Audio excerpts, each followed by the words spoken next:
Commentaire de saint Thomas d'Aquin sur l'Évangile de Jean, chapitre 17, verset 6. Auparavant, le Seigneur a prié pour lui. Ici, il prie pour le groupe des apôtres. Et d'abord, il indique les raisons de sa prière, puis il en donne le contenu. À propos du premier point, il fait deux choses. D'abord, il mentionne les raisons quant à ses disciples, puis quant à lui. Verset 6. J'ai manifesté ton nom aux hommes que tu m'as donnés du milieu du monde. Ils étaient à toi, et tu me les as donnés, et ils ont gardé ta parole. En ce qui concerne les disciples, il donne trois raisons de prier pour eux. La première est qu'ils ont été instruits par lui. La deuxième, qu'ils lui ont été donnés. Et la troisième, qu'ils lui sont liés par l'obéissance et une soumission aimante.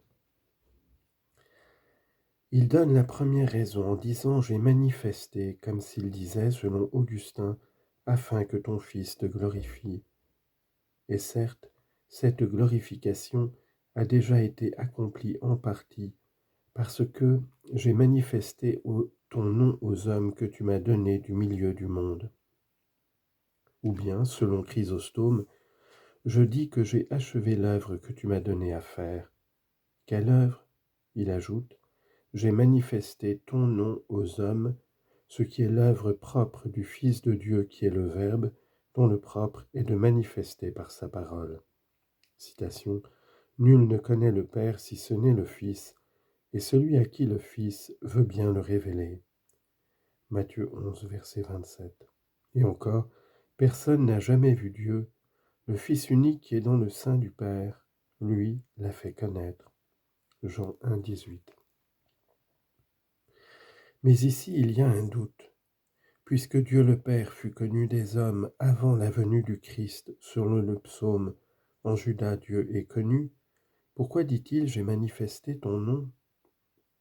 Je réponds, il faut dire que le nom de Dieu Père pouvait être connu de trois manières. La première en tant qu'il est créateur de tout, et c'est de cette manière qu'il était connu des gentils. Citation, les choses invisibles de Dieu sont perçues par l'intelligence à travers les œuvres qu'il a faites. Romains chapitre 1, verset 20. Dieu le leur a révélé. Romains 1, 19. D'une autre manière, en tant qu'il était le seul à qui devait être rendu le culte de latrie. De cette manière, il n'était pas connu des gentils qui rendaient aussi aux autres dieux un culte de latrie, mais seulement des Juifs qui seuls avaient comme précepte dans leur loi de n'immoler des victimes qu'à Dieu. Citation, qui immole à d'autres dieux sera tué, sauf au Dieu seul.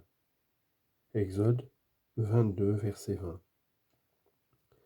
D'une troisième manière, en tant que Père de son Fils unique Jésus-Christ, et de cette manière il n'était connu de personne.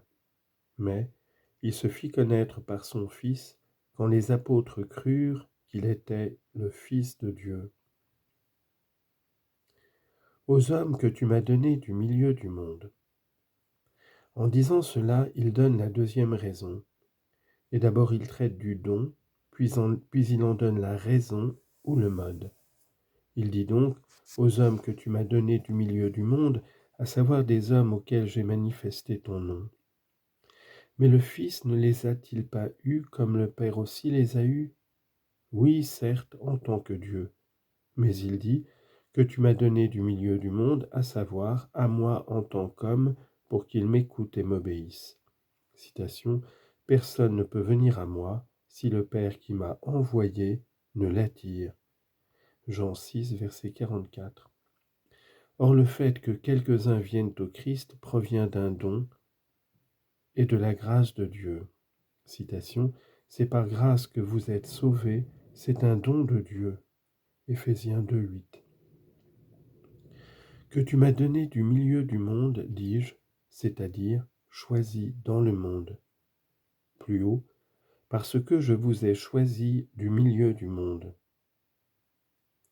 Car même si tout le monde était donné au Fils comme sa propriété, cependant les apôtres, eux, ont été donnés au Fils pour lui obéir. Il donne ensuite la raison de ce don. Ils sont donnés parce qu'ils étaient à toi et aussi à moi, et prédestinés selon la divinité de toute éternité, pour parvenir par la grâce à la gloire future. Citation. Il nous a choisis dans le Christ avant la fondation du monde. Éphésiens chapitre 1 verset 4. Et tu me les as donnés, c'est-à-dire ce à quoi dès l'origine tu les as prédestinés avec moi et en moi, tu l'as accompli par une œuvre en faisant qu'ils adhèrent à moi. Versets 6 et 8. Et ils ont gardé ta parole. Maintenant, ils ont connu que tout ce que tu m'as donné vient de toi, parce que les paroles que tu m'as données, je les leur ai données, et ils les ont reçues, et ils ont connu vraiment que c'est de toi que je suis sorti, et ils ont cru que c'est toi qui m'as envoyé. Il donne la troisième raison, qui est la soumission aimante des disciples. D'abord, il montre cette soumission aimante à l'égard du Fils, puis il montre qu'elle rejaillit en gloire pour le Père. Et en troisième lieu, il en donne la raison. Il dit donc, en ce qui concerne le premier point, et tu me les as donnés parce qu'ils étaient à toi, mais eux aussi ont agi avec amour parce qu'ils ont gardé ta parole dans leur cœur par la foi et dans leurs actes en l'accomplissant. Citation, garde mes commandements afin de vivre. Proverbes chapitre 7 verset 2. Et encore, si vous gardez mes commandements, vous demeurerez dans mon amour. Jean 15 verset 10. Mais le fait même qu'ils aient ainsi gardé la parole rejaillit pour ta gloire, Père, car telle est ma parole, parce que tout ce que j'ai, je le tiens de toi. Maintenant, ils ont connu que tout ce que tu m'as donné, à savoir à ton Fils comme homme, vient de toi. Citation. Nous avons vu la gloire qu'il tient du Père comme Fils unique, c'est-à-dire que nous l'avons vu comme celui qui tient tout du Père. Et parce qu'ils ont reconnu cela, le Père est glorifié dans leur esprit.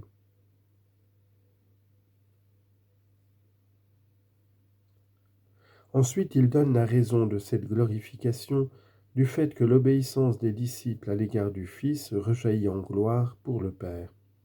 D'abord, il donne l'ordre selon lequel les disciples sont connus par le Père, puis il présente l'ordre selon lequel l'esprit des disciples est ramené vers le Père.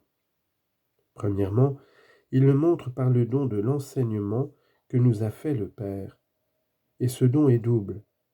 Le premier est celui que le Père a donné au Fils, et c'est pourquoi il dit « Des paroles que tu m'as données, selon la génération éternelle, dans laquelle le Père a donné ses paroles au Fils, bien que cependant le Fils soit lui-même Verbe du Père. » De telles paroles ne sont rien d'autre que l'intelligibilité de toutes les choses à venir, que le Père éternellement a toutes données au Fils en l'engendrant.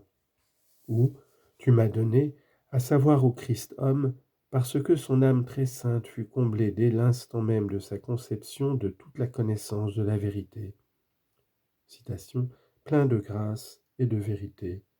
Jean 1,14. C'est-à-dire de la connaissance de toute vérité. Citation, en lui sont tous les trésors de la sagesse et de la science. Colossiens 2, verset 3. Le deuxième don est celui que le Christ fait à ses disciples. Les paroles que tu m'as données, je les leur ai données, en les enseignant intérieurement et extérieurement. Citation, toutes les choses que j'ai entendues de mon Père, je vous les ai fait connaître. Jean 15, 15. En cela, il se montre médiateur entre Dieu et les hommes, parce que ce qu'il a reçu de son Père, il le transmet à ses disciples. Citation, j'ai été l'intermédiaire entre le Seigneur et vous en ce temps pour vous annoncer ces paroles. Deutéronome chapitre 5, verset 5. Verset 8. Et ils les ont reçus et ils ont connu vraiment que c'est de toi que je suis sorti. Il montre ensuite le retour de l'esprit des disciples vers Dieu en disant « et ils les ont reçus ». Il y a là un double accueil correspondant au double don dont nous avons parlé. Le premier accueil répond au deuxième don, et ils les ont reçus de moi sans être rebelles. Citation, Le Seigneur a ouvert mon oreille et moi je ne contredis pas. Isaïe 50, verset 5. Et encore, quiconque s'est mis à l'écoute du Père et à son école vient à moi. Jean 6, verset 45. Et en les recevant, ils ont connu que c'est toi qui m'as donné toutes choses, ce qui répond au premier don. Et ils ont cru que c'est toi qui m'as envoyé. Ces paroles, selon Augustin, explicitent le développement de celles qui précèdent. En effet, il existe une double connaissance des choses divines, l'une parfaite, qui est celle de la gloire par la pleine vision, l'autre imparfaite, qui est la connaissance de celui qui chemine dans la foi. Citation. Nous voyons à présent dans un miroir par énigme, c'est la seconde connaissance, mais alors ce sera face à face, c'est la première. 1 Corinthiens 13, verset 12. Et ils ont connu vraiment que c'est de toi que je suis sorti. Mais de quelle connaissance? Celle de la patrie? Non, mais celle de la foi. C'est pourquoi il ajoute et ils ont cru, comme si c'était la même chose de connaître et de croire. Ils ont cru, dis-je, vraiment, c'est-à-dire avec fermeté et stabilité. Citation. Maintenant vous croyez, c'est-à-dire avec stabilité. Voici que l'heure est venue, puisque vous croyez d'une manière parfaite. Et il utilise le passé pour parler du futur, d'une part en raison de la certitude de la réalité à venir, d'autre part en raison de l'infaillibilité de la prédestination divine.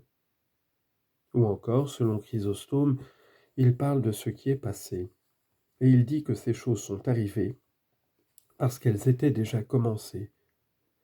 Il faut donc dire, pour être en accord avec l'un et l'autre sens, qu'elles étaient déjà toutes commencées, mais qu'elles devaient maintenant être achevées.